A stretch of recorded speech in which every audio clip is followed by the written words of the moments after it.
As we all know, one of the best ways to gain authority in a particular area in the health and medical industry is actually to be able to show that you are the go-to people, show your expertise, make yourself an authority, and that must come through content creation.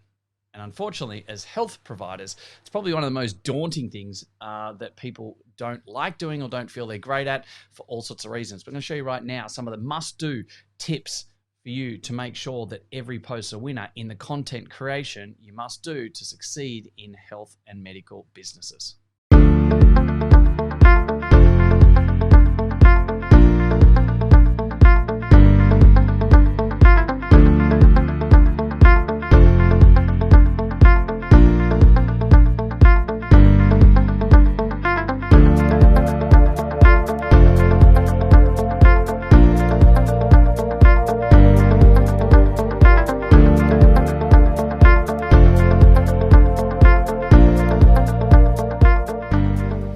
Alrighty, so let's just address the elephant in the room right now. First of all, as health professionals, like for myself as an allied health professional, we never really love doing huge amounts of content. It's not in our DNA.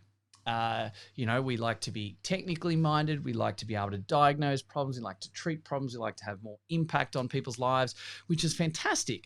But what we start to realize very quickly is that we need to make sure that we've got good patient flow, good retention with clients, and ultimately people buy from others that they are perceived to be friends with, that they trust, right? There's a bit of a pattern. It's about knowing someone, liking someone, trusting someone, and then it's about them buying and repeating. And there's sort of 5 steps. It's know, like, trust, buy, repeat.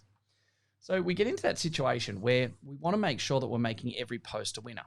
Now, one of the best ways to gain people's trust and some of the, slower and more medium-term burns for building your reputation, building your business and your team is being able to create yourself as an authority in certain areas.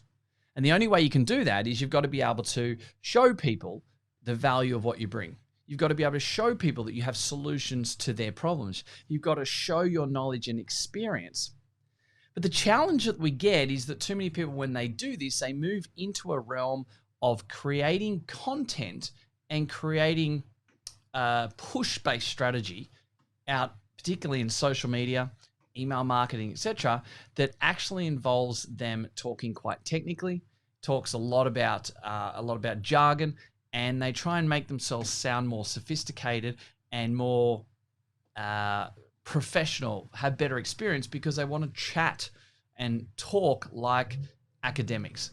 They want to be able to put things out there and sort of show their expertise by creating a persona of knowledge, and they feel that knowledge is power, and so therefore they want to use big terms, big long words, use jargon, and they do all the things that ultimately their clients and prospective clients just don't care about.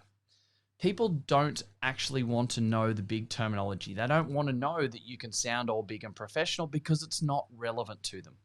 They don't care for that, so we can't deliver that. So there's a couple of things here that we need to do first and foremost. One is we need to talk very simply with them. We need to be able to talk at their level. We need to keep it short and concise. We need to make sure that we don't go into massive amounts of depth of jargon, terminology. We don't want to be speaking like a professor.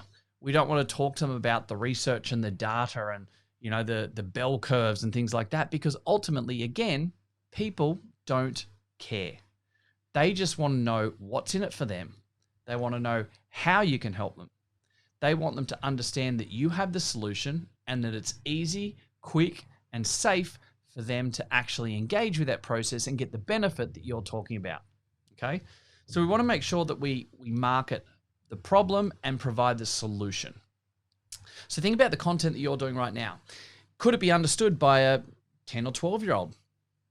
Is it something that goes into way too much depth about research and academia? There's the odd place that wants to do an article journal review or talk about the latest sports science article on blah, blah, blah. That doesn't show your authority. It doesn't make anyone go, oh, I've got to go and see them. All it actually does is actually shows that you're probably a little bit out of touch with your prospective clients. Now, I'm not being rude by that, but pretty much you need to be able to market what they want. And no one wants to know your interpretation of a journal article, right? The only people that want that or care about that or would go, oh, that's fantastic understanding of a journal article is a professor at the university or an academia associate. Now, is that who you're actually trying to market for in a private practice? Quite simply, no, it's not.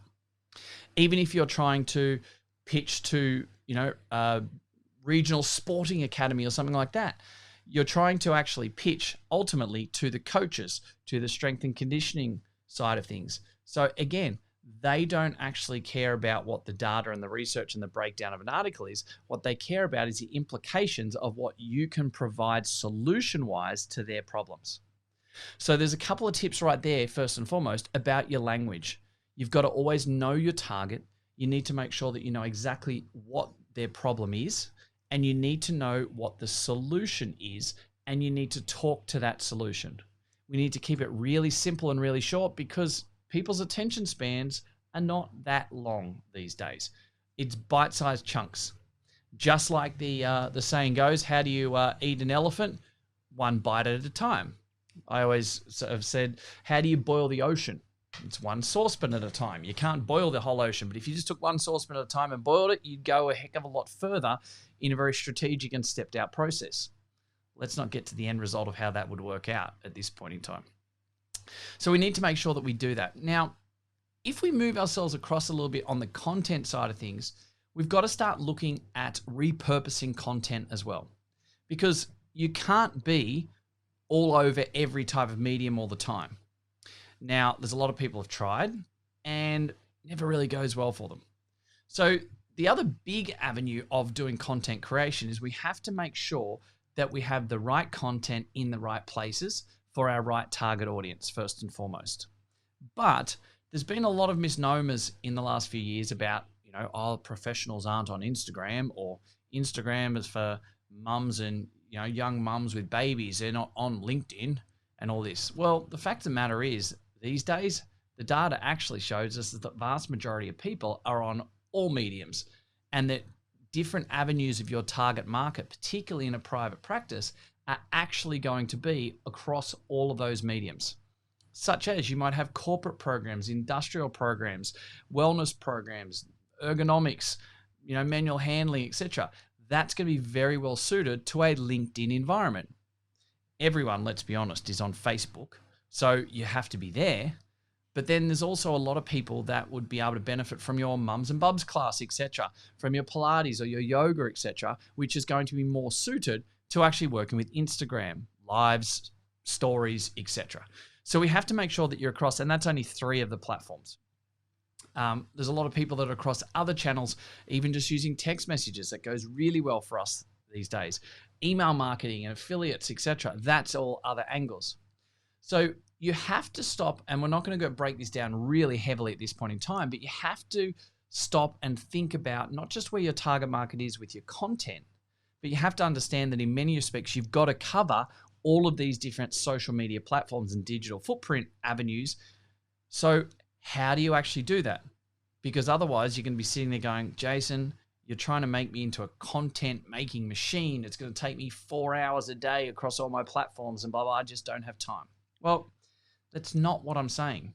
What I'm saying is you do need to be across those, but you need to actually have the right model in place to make sure that we have the right content creation occurring, and we get ourselves into a situation where we are able to make sure that we repurpose content across the board. So if we looked at a few different mediums, things like some of the rules that you have to follow. Yes, they are rules. Emails, no more than 300 to 350 words. Yes, the odd long copy email can be okay, but the vast majority of the time, you're better off talking to your prospective clients 2 or 3 times a week maximum, right? For 300 to 350 words. No one has time for big monthly newsletters. All right, if you're doing a big monthly newsletter, you're going to spend hours and hours and hours on 2 or 3 pages of PDF that's attached, and the reality is no one's opening them. Your open rates are like 4 or 5%. right? If you can be getting open rates of 50, 60, 70% to a database of 1 or 2 or 5,000 people, you're doing very, very well. So you've got to keep your emails short. If you look at things like Instagram videos, you want to be under 60 seconds, right? If you're going to do lives for Instagram, you might go up to 8 minutes, maximum 10 minutes. But you've got to be able to repurpose that to break that down into your actual lives and your stories. Even just comparing Instagram stories where you might be able to do 10 or sometimes 20 stories a day, short, sharp snapshots. People don't get annoyed by that. There's some really great people working that angle with 10 or 20 Instagram stories a day. But if you also did the same 10 or 20 posts on a Facebook page, people start to go, leave me alone. It's too much. Then you've got to start to look at the engagement and the organic reach, etc., for what happens with a Facebook page as opposed to a Facebook group, right? And they're completely chalk and cheese. You get 1 or maybe 2% on a page, but you get 100% out of a group because of the way you actually put it together and who posts, etc. So there's lots of tips and tricks that I'm going to go into in another podcast, but you have to stop and think about repurposing that content. You could be doing a video, for instance, like a great avenues right now. I'm doing this as a video podcast, as also an audio podcast. My team will actually cut this up and actually use this to write content to go into our LinkedIn. This will actually formulate an email, which, to be totally honest, you will actually get this email from the time I release this. This actually will go into an email blast next week. It will also be released on LinkedIn. And so all of a sudden, I might do a 10-minute video right now, which can be done as an audio or a video podcast, but it's going to be repurposed to actually provide a huge amount of benefit across multiple other channels. So there'll be posts about it. There'll be Instagram about it. There's an email blast next week. There's LinkedIn. So what I'm actually doing is I'm repurposing that content in the right way for the right medium, and 10 or 12 minutes of work is actually going to get me the benefit for different target markets across all of the different social media and digital platforms. And so that's the biggest thing about content. The biggest do's in this avenue is know where your clients are at. Know when you're going to be able to use them for what. Make sure that you're targeting the right people in the right way. Don't fall victim to the whole, they're not on that platform, because yes, they are. And you've got to be able to make sure, most importantly, that you're repurposing that content. So you're not spending 1 or 2 hours a day trying to generate all of this content. You want to make sure that for every 10 minutes of content you were to cut video-wise, you can put that out across multiple different platforms. So guys, there's loads in that. I know I've talked really fast. There's lots of little gold nuggets in that. Go and get stuck in. Go back and listen to this again and get those little gold nuggets out of it as to what you need to improve on and work on to get the right targets, the right thing happening, and you too can make every post a winner. So you can put out huge amount of content across all of the mediums, be a content machine. You can show your authority. You can gain more respect and more trust. That's how you get more word of mouth referrals. People know you more. They feel that they like you more and they trust you more, right? They will buy from you, they'll repeat, and you'll get a lot more of that repeat business over time. And that is something that no other form of marketing can ever take away from you. When you have that authority, people, and that trust and loyalty, people will always come back to you and your team.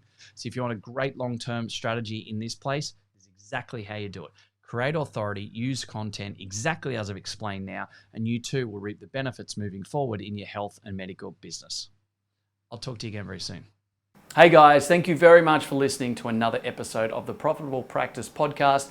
I would love nothing more than for you to be able to leave a review. I get so much joy out of listening and reading the amazing things that you guys say about this. So please subscribe to our channel, leave a review, and share it with your friends. Let's get some more fantastic information out there so all of us can grow the industry together.